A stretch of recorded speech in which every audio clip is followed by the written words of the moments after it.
Good morning, everyone. This is Monday morning and heading out for the week. I hope all of you had a great weekend. Uh, Notice a lot of you are a little active. And this is, it's interesting when you go out there and you look at this particular planet. I've always said it reminds me of Star Wars. And, you had that bar there and all these little beings from all these different planets. Well, that's how it about is here.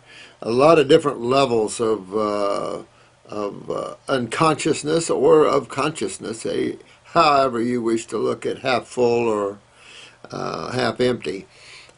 Just a myriad of these things, and I hope that it makes you strong and that it keeps you focused on healing, because that's what this site is about, is healing of man.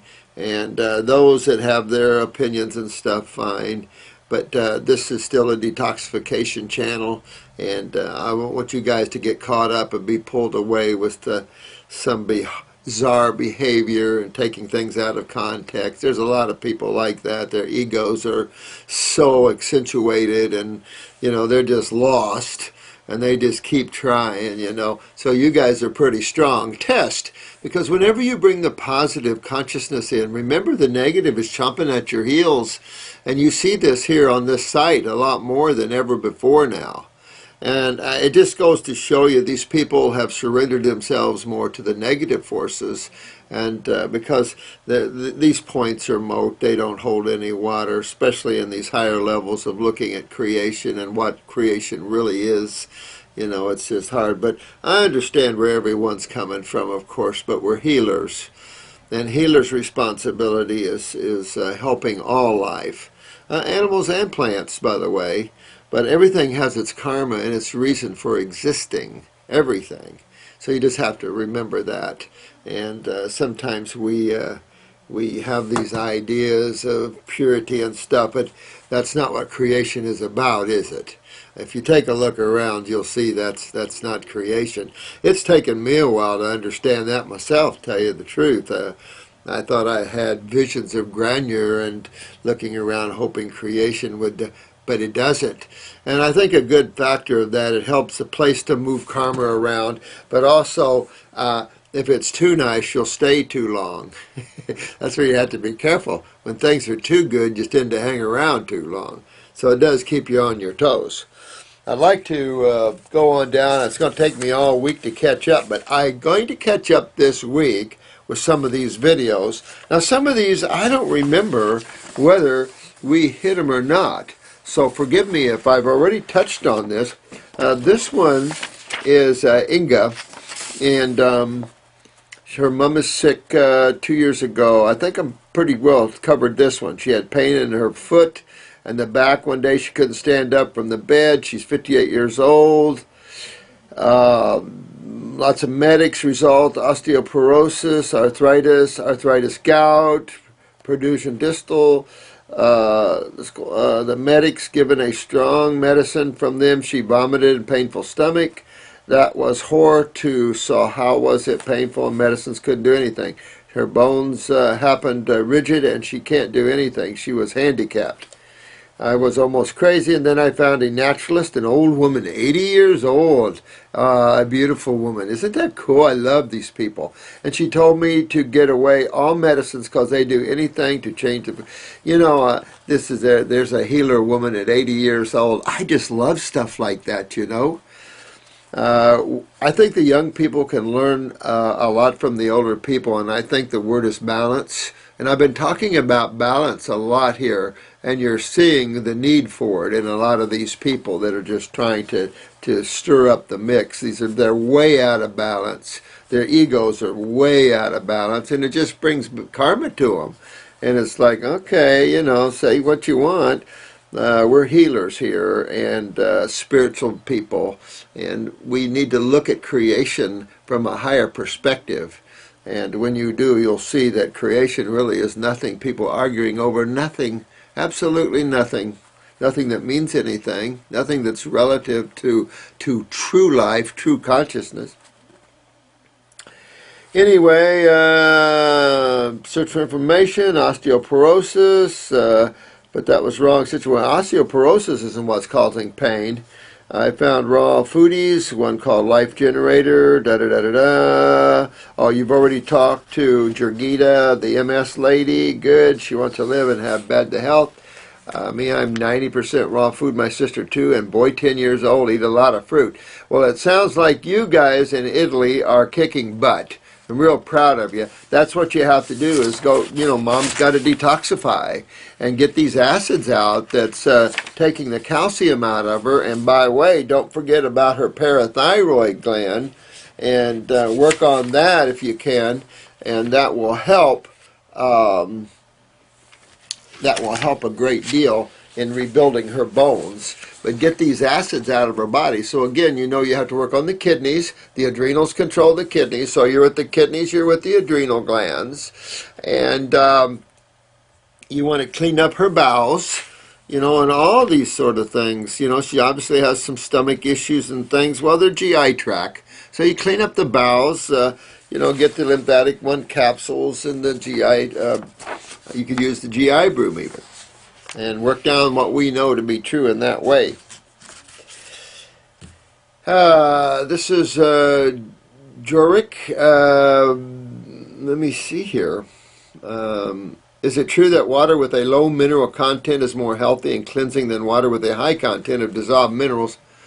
I've thought a lot about this. It's a good question, too. And I have to say that probably at this level, you're just going to see opinions. But I was raised with the concept of distilled water. I mean, I've been in raw since I was 2021, and I came along with all the, all the old greats, so we were all distilled water thinkers. There are thoughts that distilled water, of course, leaches the minerals out of the body, blah, blah, blah, blah, blah. There's a big argument on that side. But I've never seen, I don't think the American hygienist people have ever seen where that was been ever proved that there was any leaching at all with that.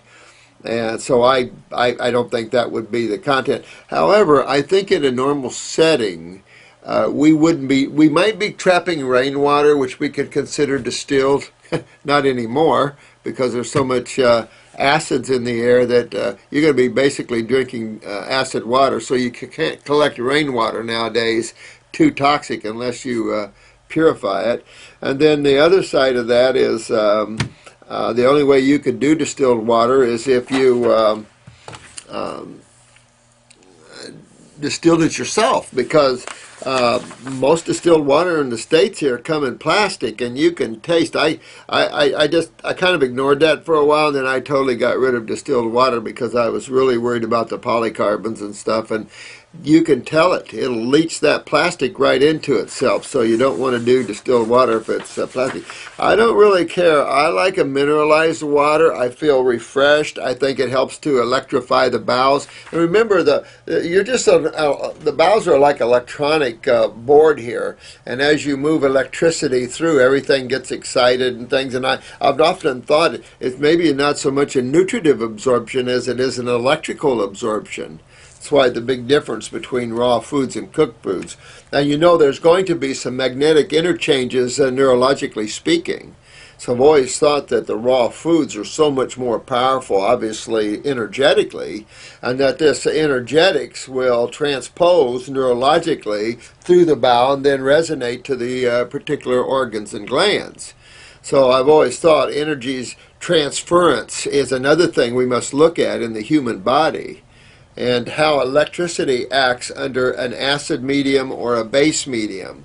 And of course, with the electrolytes, and that these are elements that conduct electricity. That's why they're called electrolytes. We know how they interplays with the electrical currents and fluids.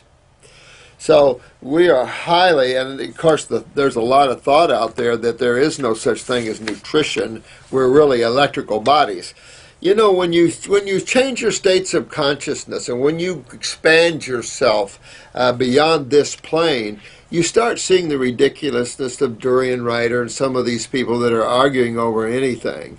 It's true, suffering of animals or plants. I don't even like to see plants suffer. I don't like to see anything suffer.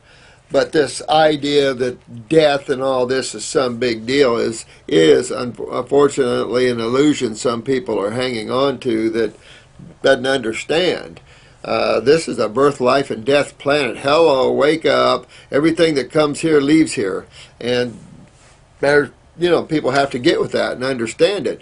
But when you get beyond the physicalness of things, and you realize, especially if you had out-of-body experiences, these people need to have some out-of-body experiences where they're expanded and they start to see that all form is basically just consciousness with an image behind it, because there is no death ever to anything. So it's just the levels that people are working with. So you have to understand that. Instead of playing and wasting our time, though, be nice if these guys just went off and played in the sand somewhere else. You're not going to invoke anything out of me. You're not going to invoke a change. I'm a strong healer and a strong focus with this, so, I don't know what to tell you. Now, so I don't know how to answer that other than to say that I like a charged, electrical charged water. I think it's about the electricity of life, to be honest with you. If you take it beyond the nutritive look, it's electrical. It is true, pH controls everything, and all these various pHs. Remember, pHs come in logarithms, and logarithms are multiples of 10 with a base of 10. So it's all about all these varying levels of pH. And what happens, under each, under all these different levels. An acid at a 6 pH is going to have a different response than an acid at 3 pH. And the same thing with base chemistry. So the problem with the intellectual side of this is that, again, we are infants in understanding the universe and how that interplays with consciousness and us here. And so we have all these opinions and theories working from the worst side, working from the most limited side, trying to understand the unlimited side.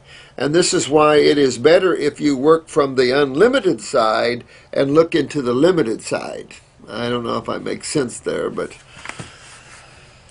the other question you have here, and still don't understand how acid-tasting fruit like lemon and grapefruit can be alkaline to the body. Well, because predominantly the food is a base chemistry food.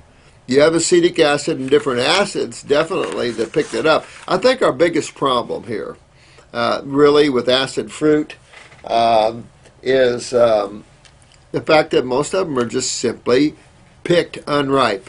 I think if you really looked at the fruit, and you went over, like with Tosh at the Thailand, and you went to some of these tropical islands, just the fruit is just incredible. South of France, Spain, all these countries have some great food. And I think if we sat down to a big meal from Thailand of fruits and watermelons, it would literally blow you away. You would then understand what I'm talking about fruit. It's difficult. It is difficult to look at the grocery stores, even the natural Whole Foods and stuff like that, and see high quality food. It isn't the grocery store's fault, really. It's the farmer's fault. We don't take pride in what we do. And everything you do should be a part of you, and it should be the best you can do. Say, look what I did for you. Look what I made. If you ever have the chance to read the story about Malarapa, that's an incredible story. I've always thought Malarapa quite a worthy one. The story is incredible. I can't remember the books that have his story in them, but this was a young lad that wanted to know God, and he got hooked up with a black wizard who locked him in a dungeon for years, 20, 30 years. And of course, it was just him and pure meditation, so he absorbed. Of course, he was an avid out-of-body traveler by then, but he then